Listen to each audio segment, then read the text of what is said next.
Good morning student. I hope आप लोगों ने पहले वाले लेक्चर देख लिए होंगे गुजरात सेट के। लेक्चर थोड़े कम क्वेश्चन डिस्कस हो पा रहे हैं क्योंकि डिटेल में डिस्कस कर रहे हैं। अगर आप चाहते हैं थोड़ा और कम डिटेल में डिस्कस करें तो आप लोग बता सकते हो, तो क्वेश्चन के जो नंबर्स हैं वो ज़्यादा हो जाएंगे। ओके, सो चलो स्टार्ट करते हैं। Next, a glacier which reaches the base of the mountain and spread across the lowland is called as a glacier, जो माउंटेन्स के बेस पे बनता है और स्प्रेड हो जाता है कहाँ, लोलैंड्स ऑफ वैली। उसको क्या बोलते हैं हम? उसको बोलते हैं पेडीमॉन्ट ग्लेशियर। जो पेडीमॉन्ट ग्लेशियर है वो फॉर्म कैसे होते हैं? जब कोई वैली ग्लेशियर आता है माउंटेन्स रीजन में और फिर उसके बाद में वो ब्रॉड प्लेन में फैल जाता है लोलैंड एरिया में, तो इसको बोलता है पेडीमॉन्ट ग्लेशियर। और ये जैसे ही वो करता है अपनी जो कन्फाइंड वैली है उसको जैसे ही लीव करता है तो आइस क्या करेगी? फैन या फिर बल्ब के शेप में फैल जाती है। फैन और बल्ब के शेप में फैल जाती है। और पेडीमॉन्ट का नाम भी वैसे देखें हम तो क्या होगा? PED, pad. पैड मीन्स होता है foot of mountain. Foot of mountain.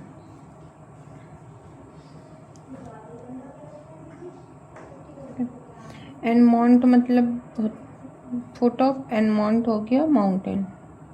सो इसका मतलब भी क्या हो गया कि माउंटेन्स के फुट पर। तो पेडीमॉन्ट ग्लेशियर का लिटरली मीनिंग भी ये होता है फुट ऑफ माउंटेन। इसका एग्जांपल मेलास्पियन ग्लेशियर है अलास्का का, वो एक क्लासिक एग्जांपल है आपका जो पेडीमॉन्ट ग्लेशियर है उसका। अब वैली ग्लेशियर। वैली ग्लेशियर क्या होता है? वैली ग्लेशियर ये कन्फाइंड होते हैं with in mountain valley. Confined with in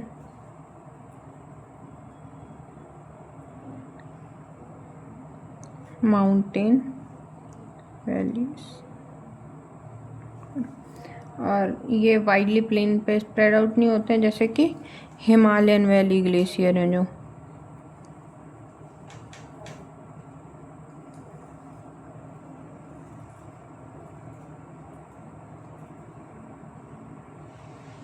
valley glacier. अब सर्क ग्लेशियर। सर्क ग्लेशियर्स क्या होते हैं? ये स्मॉल ग्लेशियर होते हैं जो कि बाउल शेप डिप्रेशन रहता है जिनमें, उसको बोलते हैं हम सर्क ग्लेशियर। ये कहाँ पर मिलेंगे? नियर द माउंटेन टॉप्स मिलते हैं, नियर माउंटेन टॉप्स। और कैसे होते हैं? स्मॉल ग्लेशियर होते हैं, small occupying bowl shape depression.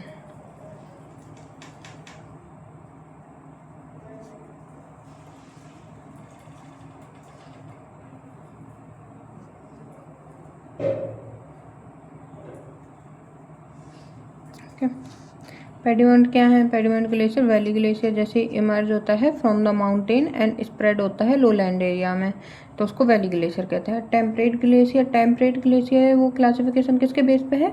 Temperature के बेस पे है, जो टेम्परेचर कंडीशन है उनके बेस पे। इस पे आइस रिमेन्स रहती है नियर द मेल्टिंग पॉइंट और प्लेन वगैरह से रिलेटेड नहीं है। ओके, तो ये हो गया टेम्परेचर के बेस पे और ये हो गया बाकी मॉर्फोलॉजी के बेस पे।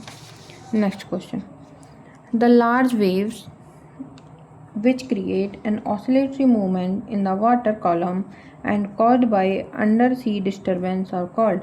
so undersea disturbance के कारण कॉल्ड बनती है और ये क्या करती है? ऑसिलेटरी मूवमेंट करती है। तो ऐसी जो वेव्स होती हैं उनको क्या बोलते हैं?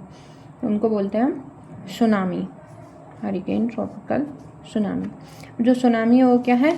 सीरीज है लार्ज सी वेव्स जो जनरेट होती हैं due to sudden displacement of sea water. generate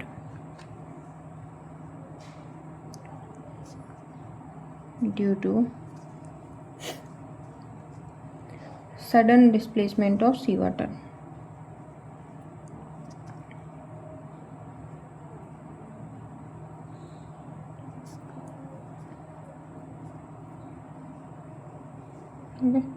अब इसके जो मेन रीज़न है जिनकी वजह से सुनामी जनरेट होती है उन क्या क्या सॉरी।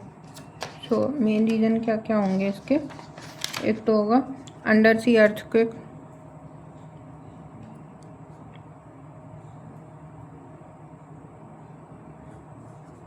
वॉल्केनिक इरप्शन,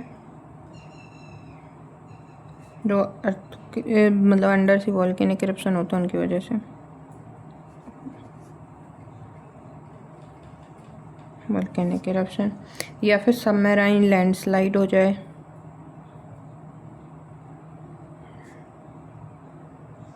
लैंडस्लाइड, या फिर मीटियोराइट का इम्पैक्ट हो जाए उस एरिया में।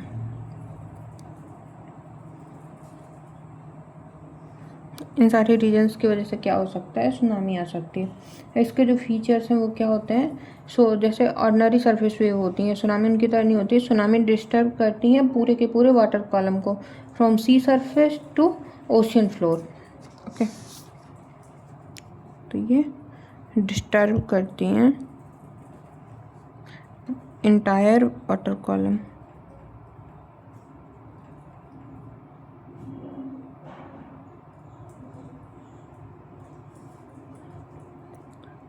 फ्रॉम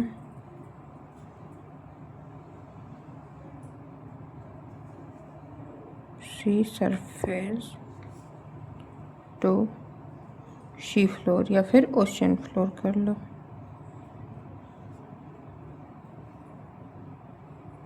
ओके, अब इनके जो कैरेक्टरिस्टिक हैं वो क्या हैं, ऐसे बार बार में डिस्टर्बेंस हो रही होगी ना।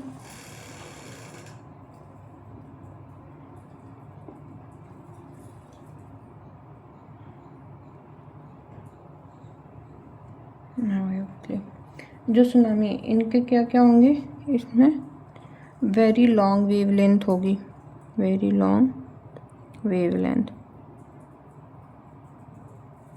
और वेरी हाई स्पीड होगी इन deep ocean, very high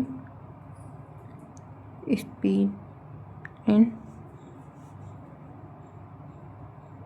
deep ocean, और हाइट इंक्रीज होगी नियर कोस्ट। ओके, नेक्स्ट देखते हैं हम ट्रॉपिकल स्टॉर्म। ट्रॉपिकल स्टॉर्म क्या होता है, ये एटमॉस्फेरिक वेदर सिस्टम है, और ये कोई भी सीवेयर डिस्ट्रीब्यूशन से जो उस पर डिस्टर्बेंस होती है उससे नहीं बनता है। Just 1 second. Okay, I hope अब साउंड डिस्टर्बेंस नहीं हो रहा होगा आपको। जो ट्रॉपिकल स्टॉर्म था, ट्रॉपिकल स्टॉर्म क्या है, एटमॉस्फेरिक वेदर सिस्टम की वजह से होता है।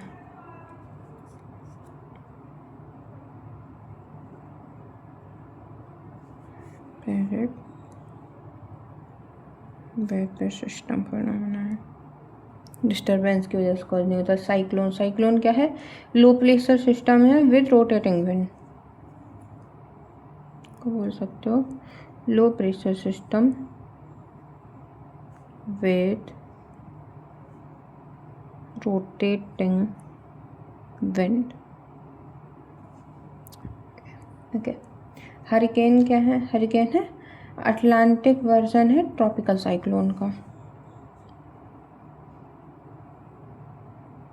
Atlantic version of tropical cyclone. Okay, I hope ये क्वेश्चन क्लियर होगा। तो नेक्स्ट क्वेश्चन पे मूव करते हैं। For a cylindrical fold which one of the following is correct. Cylindrical fold के लिए कौन सा ऑप्शन हमारा करेक्ट है। तो सिलेंड्रिकल फोल्ड के लिए जो हिंज लाइन होती है वो क्या होती है, स्ट्रेट होती है। So hinge line straight option है।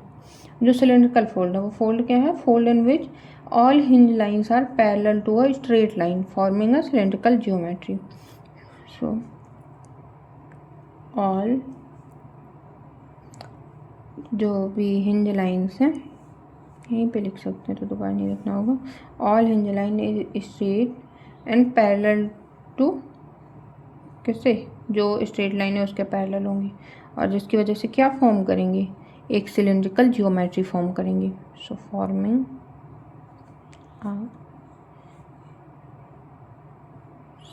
Cylindrical geometry. ओके। अब जो फोल्ड एक्सेस है या फिर हिंज लाइन है वो क्या होगी, पूरे टाइम पे स्ट्रेट रहेगी, पैरेलल रहेगी थ्रू आउट फोल्ड। और इसका इंपॉर्टेंस क्या होता है सिलेंड्रिकल फोल्ड का, ये हेल्प करते हैं प्रोडिक्ट करने में सब सरफेस स्ट्रक्चर, क्योंकि इनकी जो जियोमेट्री होती है वो रेगुलर होती है। So help in predicting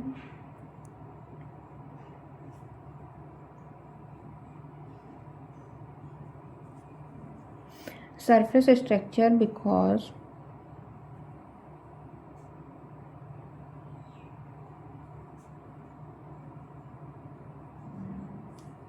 their geometry is regular.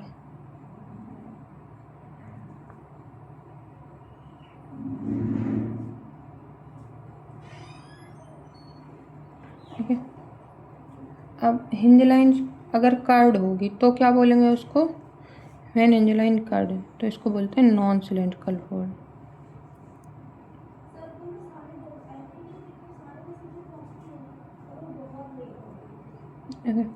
अब एक्सियल प्लेन अगर वर्टिकल होगा, सो एक्सियल प्लेन में भी वर्टिकल, इंक्लाइंड और हॉरिजॉन्टल, ये कोई भी मैंडेटरी नहीं है।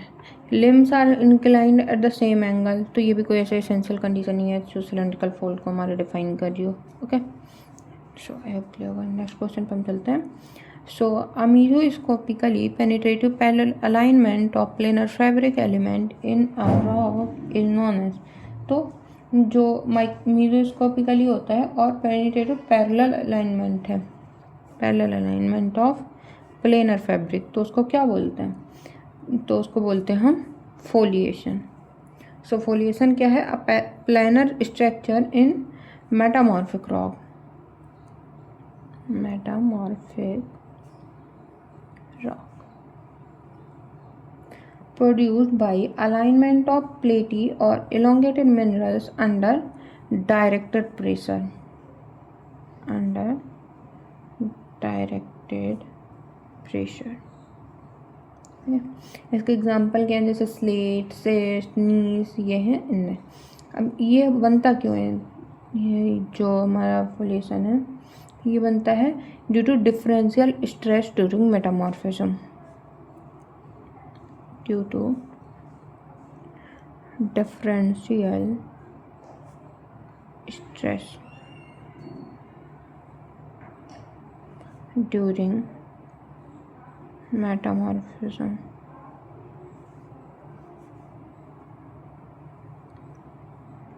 recrystallization and mineral alignment।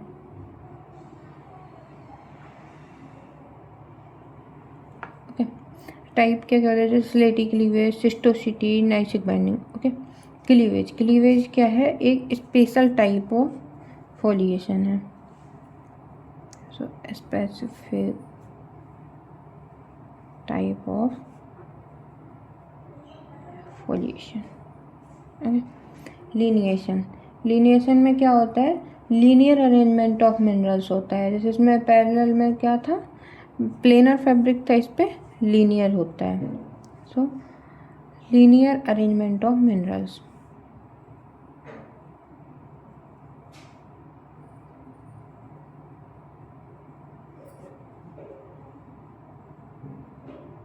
Position देख लिया कि प्लेनर होता है। कंपोजिशनल बर्निंग, ये स्ट्रक्चरल टर्म यहाँ पे प्रॉपर सेट नहीं होता है, तो इसको हम लोग बाद में देखेंगे। अब एंथोफाइलाइट इट इज, तो एंथोफाइलाइट क्या है, इन लोगों ने यहाँ पे ऑप्शन दिया उसने, एमजी ऑर्थोरोम्बिक एम्फीबॉल है, या एफई है, या एमजी मोनोक्लिनिक है।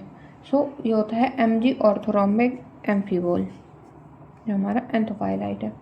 एंथोफाइलाइट क्या है, ऑर्थोरोम्बिक है और एम्फीबॉल ग्रुप का मिनरल है। किस ग्रुप का मिनरल है, एम्फीबॉल ग्रुप का मिनरल है, और ऑर्थोरोम्बिक में क्रिस्टलाइज होगा। इसका केमिकल नेचर क्या होता है, रिच होता है मैग्नीशियम में और आयरन में। सो पर अगर इस पे एमजी और एफई होता तो भी सही होता, पर इसमें एमजी एफई जो दिया है ये मोनोक्लिनिक में दिया है, इसलिए ये गलत है। ओके, थोड़ा साउंड का प्रॉब्लम हो रहा होगा, आज आवाज़ आपको थोड़ी अजीब सी लग रही होगी, तो आज थोड़ा मैनेज कर लेना, क्योंकि तबीयत सही नहीं है। ओके, सो MgFe7 Si8O22OH का होल ट्वाइस, ये होता है इसका फॉर्मूला। इसमें क्या होती है, ऑर्थोरॉमिक सिमेट्री होती है, ऑर्थोरॉमिक सिमेट्री, और मोस्टली मिलता किस में है, मेटामॉर्फिक रॉक में। So common in metamorphic rock. Okay, FEMG, तो FEMG में क्या होता है, मोनोक्लिनिक। जो हॉर्नब्लेंड टाइप के एम्फीबोल होते हैं वो मोनोक्लिनिक होते हैं, हॉर्नब्लेंड टाइप ये होते हैं एम्फीबोल मोनोक्लिनिक। FE ऑर्थोरॉम्बिक सो एंथोफाइलेट MG रिच होता है, और मोनोक्लिनिक ये वाला आंसर आपका हो जाएगा। सो आई होप आपको ये वाले पेज से क्लियर होगा। सो स्क्रीनशॉट चाहो तो ले सकते हो आप। Okay, next question. So in single chain pyroxene and pyroxenoid जो पीरियोडिसिटी है वो कितनी होती है, पायरोक्सिन चैन की 5.2 angstrom and periodicity of pyroxenoid chain is 7.3 angstrom. तो कौन सा करेक्ट है? सो इसमें दोनों ही आपके 1 and 2 दोनों ही करेक्ट है। सो 1 and 2 बोथ आर करेक्ट। अब जो पायरोक्सिन चैन है उसकी पीरियोडिसिटी कितनी होती है, 5.2 एंगस्ट्रॉम, एंड जो पायरोक्सिनोइड चैन है उसकी 7.3 होती है।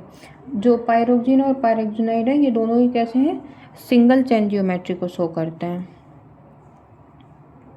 सिंगल चैन ज्योमेट्री को शो करते हैं। ओके, पायरोक्सिन है वो सिंपलर चैन होती है, ये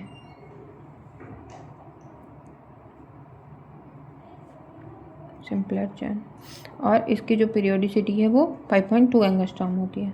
और जो पायरोक्सिनोइड है वो कैसी होती है, मोर डिस्टॉर्टेड चैन होती है, मोर डिस्टॉर्टेड चैन होती है। ओके, सो इसकी वजह से ये दोनों स्टेटमेंट हमारे करेक्ट हो जाएंगे। ये डायरेक्ट फैक्चुअल बेस पे क्वेश्चन है। सो आई होप क्लियर होगा। नेक्स्ट क्वेश्चन,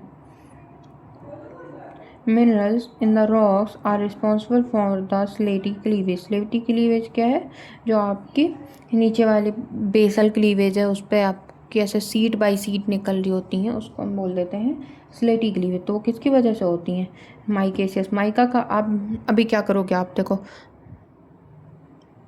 गूगल पे सर्च करना माइका मिनरल, उस पर देखना कितने अच्छे से फ्लैक्स निकल रहे होंगे। हमारे पास माइका का मिनरल डला हुआ था बट अभी पता नहीं कहाँ रखा हो, वरना आपको दिखाते। तो उस पर क्या होगा, ऐसा सीट बाय सीट आप निकाल सकते हो। ओके, तो स्लेटी क्लीवेज किसकी वजह जनरेट होता है, हमारा माइकेसियस मिनरल से। एग्जाम्पल क्या है इसके, जैसे आपने देखा होगा मस्कोवाइट। मस्कोवाइट अपने कलर्स के लिए जाना जाता है, तो उस कलर को हम क्या बोलते हैं, आपका होमवर्क है। ओके, पिंक कलर होता है पर उसमें उसको हम लोग एक जियोलॉजी में अलग ही कलर का नाम देते हैं, वो आपको बताना है। मस्कोवाइट, क्लोराइट, सेरिसाइट,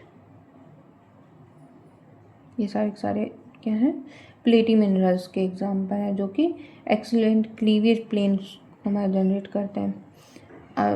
बाकी क्या है, फेरोजिनस। फेरोजिनस में क्या होता है, आयरन नोड्यूल्स टाइप के होता है, आयरन रिच मिनरल्स हैं, वो तो करेंगे नहीं। सिलीसियस में जैसे देखो क्वार्ट्ज के बारे में सोचो, क्वार्ट्ज बहुत आपने देखा होगा, सो सिलीसियस में आते हैं, क्वार्ट्ज लाइक मिनरल आता है, वो भी नहीं करेंगे। जो कार्बोनेशियस हैं उसमें क्या होती है, कार्बोनेट से कैसे बनती है, मार्बल बनती है, मार्बल में क्या स्लेटी क्लीवेज होता है, नहीं होता है, तो ये भी नहीं करेंगे। ओके, नेक्स्ट क्वेश्चन है जो हमारा, तो क्या है, southerly dipping quartzite beds on an east-west alignment tunnel axis generally cause। तो क्या कॉज करेगा, अगर हमारा जो बेड है, क्वार्टजाइट का जो बेड है उसकी डिप कैसी है, साउथ, मतलब नॉर्थ साउथ ईस्ट वेस्ट, तो बेड इस डायरेक्शन में डिप कर रहा है ऑन एन ईस्ट वेस्ट, और टनल की अलाइनमेंट कैसी है, ईस्ट वेस्ट है। ये टनल हो गई आपकी और ये बेड है। तो टनल ऐसे और बेड आपका ऐसे उस पर से जा रहा है। सो एक्सेस तो क्या होगी, टनल की जो वॉल्स हैं वो कैसे होंगी, अनस्टेबल होंगी। अब जो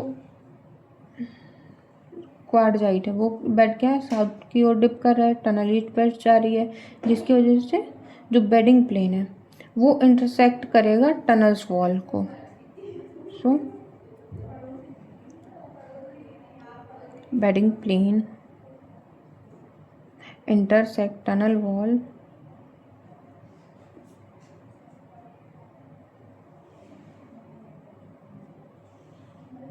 unfavorably।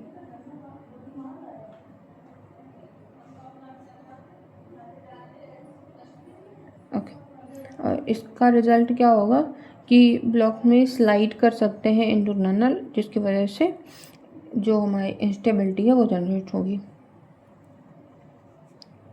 ये चाहो तो आप लिख सकते हो कि ब्लॉक्स में slide into tunnel causing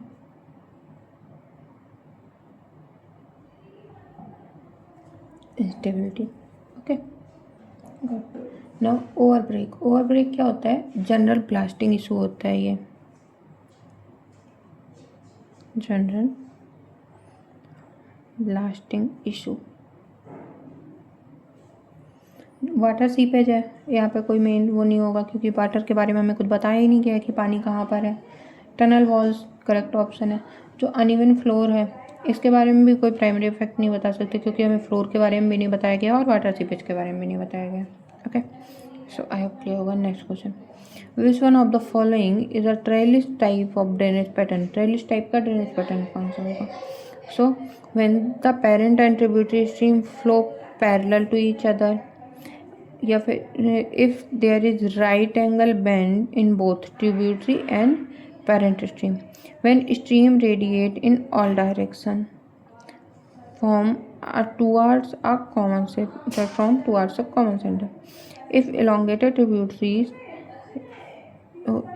tributaries flowing parallel or subparallel to main stream and principal tributaries join main stream at right angle। तो ये जो हमने अंडरलाइन किया हुआ ये मेन कैरेक्टरिस्टिक दिया हुआ है हर उसमें, तो जिसमें क्या होता है कि जो ट्रिब्यूटरीज हैं वो पैरेलल और सब पैरेलल फ्लो करती हैं हम द मेन स्ट्रीम, और जो प्रिंसिपल ट्रिब्यूटरीज हैं वो ज्वाइन करती हैं जो मेन स्ट्रीम को एट द राइट एंगल। तो इसको हम बोलते हैं ट्रेलिस ड्रेनेज पैटर्न। ये डेवलप कहाँ होता है, डेवलप्ड होता है मेनली फोल्डेड टेरेन में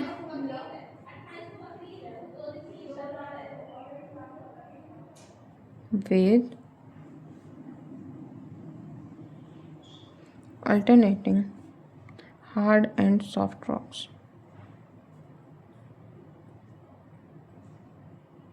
ओके, अब जो इसके फीचर है वो क्या होते हैं, मेन स्ट्रीम पैरेलल होगी, tributaries join at right angle, और कॉमन होंगे जो रिज वैली टोपोग्राफी है। अब जब पेरेंट ट्रिब्यूटरी और स्ट्रीम फ्लो दोनों पैरेलल होती है तो इसको क्या बोलते हैं हम, parallel drainage.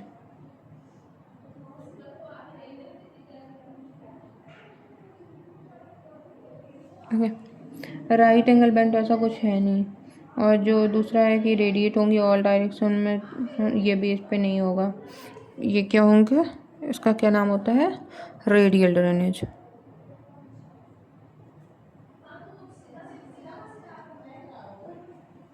Okay, so I hope अब ये क्वेश्चन सही हो, ये वाला पे आपका हो गया होगा कंप्लीट। तो चाहो तो स्क्रीनशॉट ले लो आप। Okay,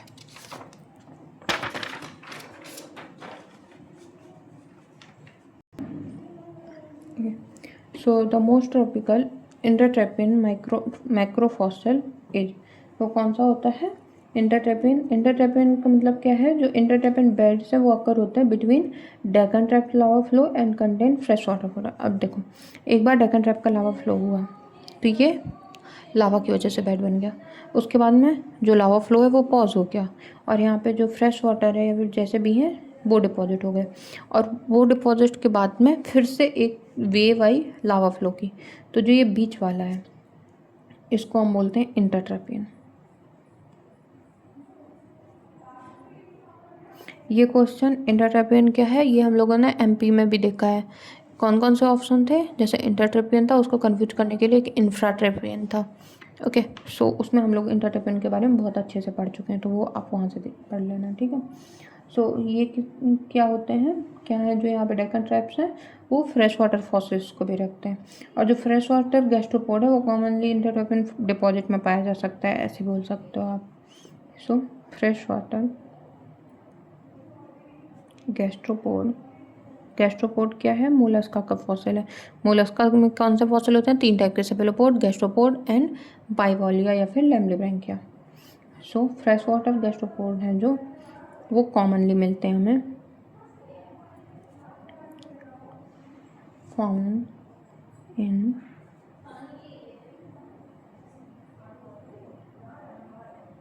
इंटरट्रेपियन deposits.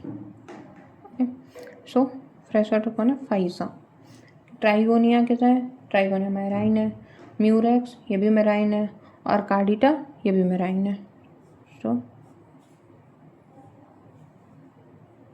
सारे के सारे मैराइन गैस्ट्रोपोड है। ओके, और फाइसा क्या है हमारा, फ्रेश वाटर गैस्ट्रोपोड है। Next question, so which mineral is not formed when quartz and muscovite react at a high temperature? तो जब क्वार्ट्ज और मस्कोवाइट हाई टेम्परेचर पे मिलते हैं तो उसमें क्या बनता है, एंडालूसाइड बनता है। अब ये क्वेश्चन कहाँ से, मेटामॉर्फिक पेट्रोलॉजी का है, स्पेशली जो हमारी हाई ग्रेड मेटामॉर्फिज्म है और डिहाइड्रेशन रिएक्शन है उनको मिला करके बनाया था, ठीक है। सो जो रॉक्स है वो कंटेन्स करती है मस्कोवाइट और हाई टेम्परेचर पे क्वार्ट्ज। तो क्या होता है, हाई टेम्परेचर होगा और वहाँ पे रीजनल मेटामॉर्फिज्म होगा। कौन सा होगा, रीजनल मेटामॉर्फिज्म। सो एक रिएक्शन बनेगी मस्कोवाइट प्लस क्वार्ट्ज, जिससे बनेगा के फेल्ड्स्पार और सिलिमेनाइट और H2O। तो ये क्या है, क्लासिक डिहाइड्रेशन रिएक्शन है।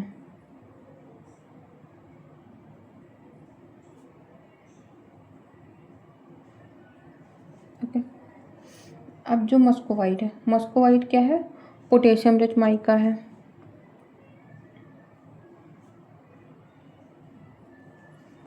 और हाइड्रस मिनरल है, स्टेबल है मॉडरेट टेम्परेचर पे।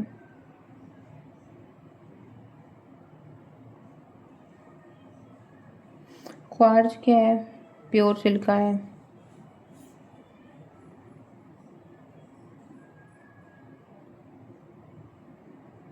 और स्टेबल है wide range of pressure temperature पे।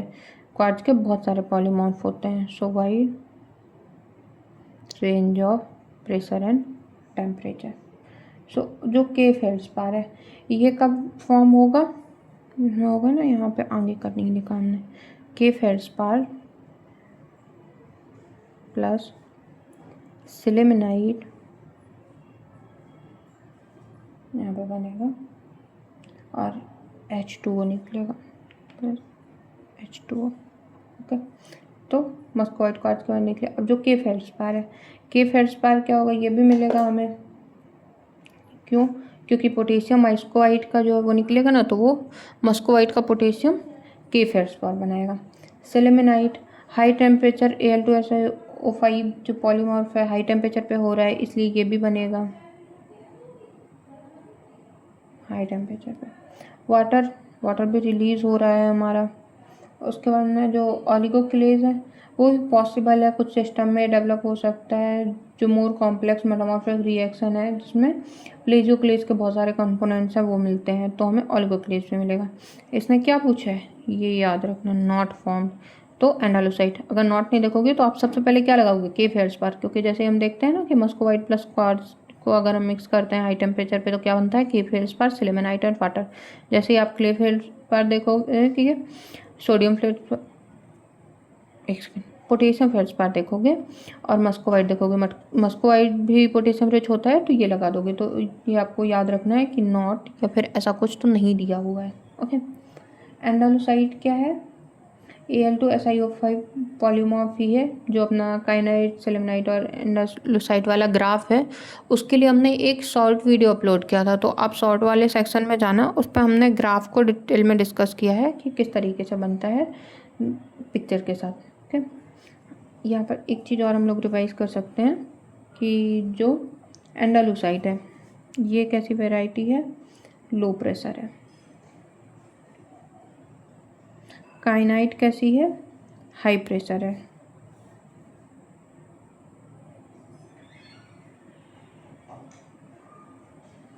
High pressure variety. और सिलिमेनाइट कैसी है, हाई टेम्परेचर वैरायटी है। ओके, हाई टेम्परेचर के बारे में क्या है, तो सिलिमेनाइट स्टेबल होगा, एंडालुसाइड नहीं होगा। एंडालुसाइड क्यों नहीं होगा, वो आप उस शॉर्ट में जाके देख लेना। Next question, on the geological map one finds the repetition of beds, one में कंक्लूड द प्रेजेंस ऑफ। अगर आप किसी भी जियोलॉजिकल मैप में जाते हो, देखते हो मैप को, और उस पर आपको बेड्स रिपीट होते दिखाई दे रहे हैं, जैसे ये बेड है, उसके बाद में ये बेड है, और फिर यहाँ पे यही बेड आपको रिपीट होता दिखाई दे रहा है, तो ये क्या होगा, ये पूछा गया है। सो ये जब बेड रिपीट होते हैं तो उसको क्या हम किससे रिलेट करते हैं, फोल्डिंग से रिलेट करते हैं। क्यों, क्योंकि पहले कभी ना कभी तो ये बेड ऐसे रहे होंगे ना, ऐसे थे, उसके बाद में इरोजन हुआ, वेदरिंग हुई, तो ये जो अपर पार्ट है ये चला गया और ये बेड बचा। तो हमें जब मैप मिलेगा तो मैप कैसा मिला, कुछ इस तरीके से मिला। ओके, तो इसकी वजह से ये फोल्डिंग होता है। स्ट्रक्चर जियोलॉजी का क्वेश्चन है ये अपना। और जैसे ही कोई रॉक होती है वो रिपीट करती है जियोलॉजिकल मैप में, तो वो इंडिकेट करती है स्ट्राटा को, जो कि बेंट हुआ है या फिर फोल्डेड हुआ है। प्रेजेंस ऑफ स्ट्राटा, बेंट और फोल्डेड। ओके, अब ये रिपीटिशन कॉज कैसे करता है वो हम लोगों ने डायग्राम से देख लिया। इसका सिग्निफिकेंस क्या होता है कि रिपीटिशन ऑफ बेड है वो स्ट्रॉन्गेस्ट सजेस्ट करेगा कि जो फील्ड में उसको क्या इंडिकेट करेगा, फील्ड पे एंटीक्लाइन, सिंक्लाइन या फिर कॉम्प्लेक्स टाइप ऑफ फोल्डिंग को। ओके, जो एंटीक्लाइन है उस पर क्या होता है, ओल्ड रॉक्स होती हैं वो सेंटर पे होती हैं, और जो सिंक्लाइन होता है उस पर यंग रॉक होती है सेंटर पे। ओके, पर दोनों ही क्या कर सकते हैं, जो आउटक्रॉप पैटर्न है उस पर रिपीटेड पैटर्न शो कर सकते हैं। ओके, अब ऑप्शन देख लेते हैं। अनकन्फर्मिटी, अनकन्फर्मिटी क्या होती है, ये रिप्रेजेंट करती है गैप को जियोलॉजिकल टाइम में। सो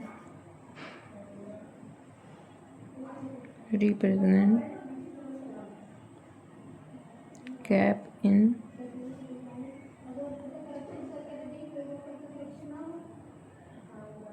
जियोलॉजिकल टाइम। और जियोलॉजिकल टाइम होगा किसकी वजह से, इरोजन होगा या फिर नॉन डिपोजिशन होगा, पर रिपीटेड सक्सेशन के बारे में ऐसा कुछ नहीं बताती है। नॉन कन्फर्मिटी, ये एक टाइप की अनकन्फर्मिटी होती है जिस पे ये बता रही होती है हमें contact between sedimentary rocks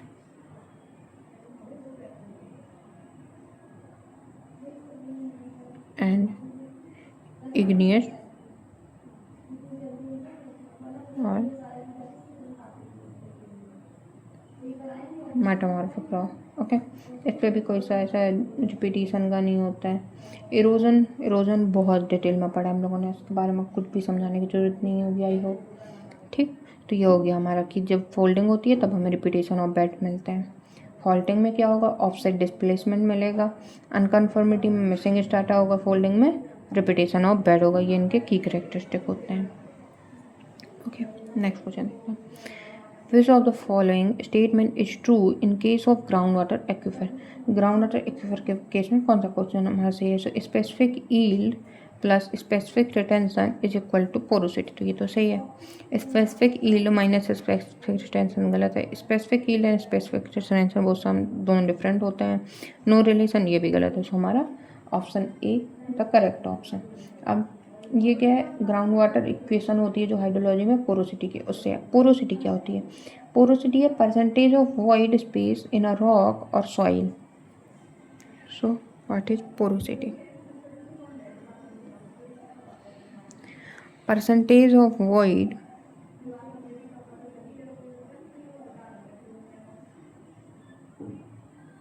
spaces in a rock or soil,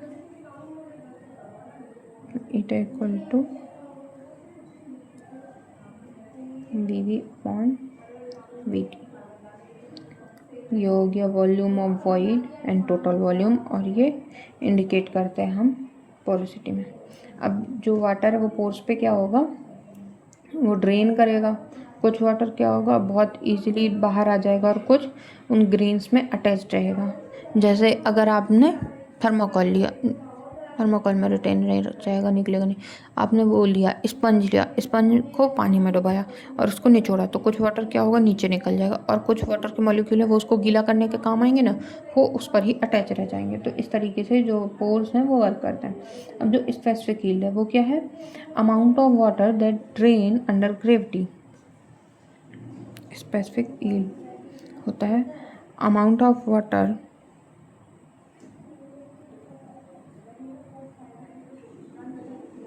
that drains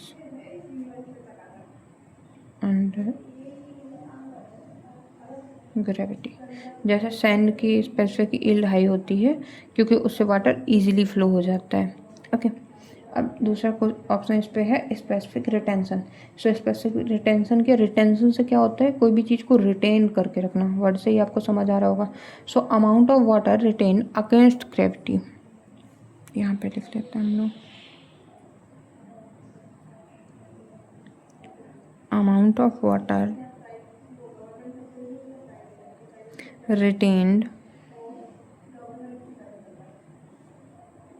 against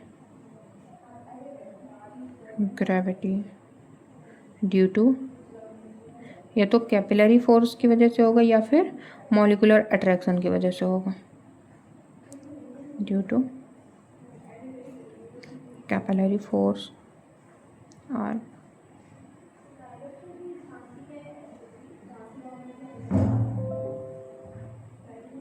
molecular attraction. Okay,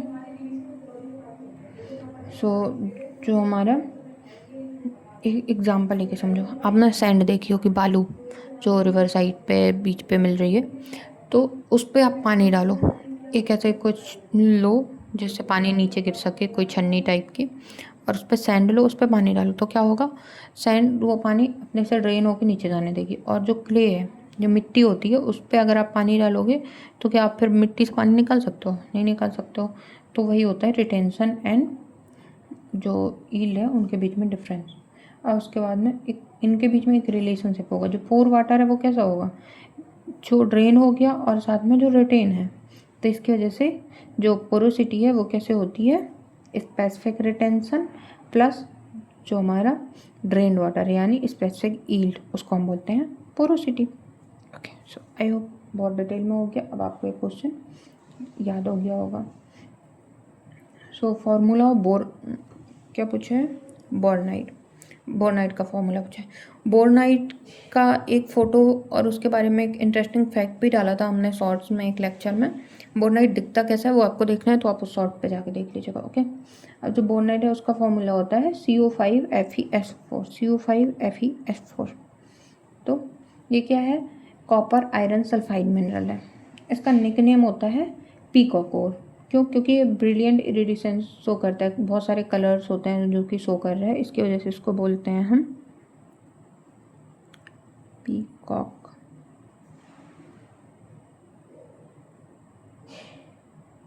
ore.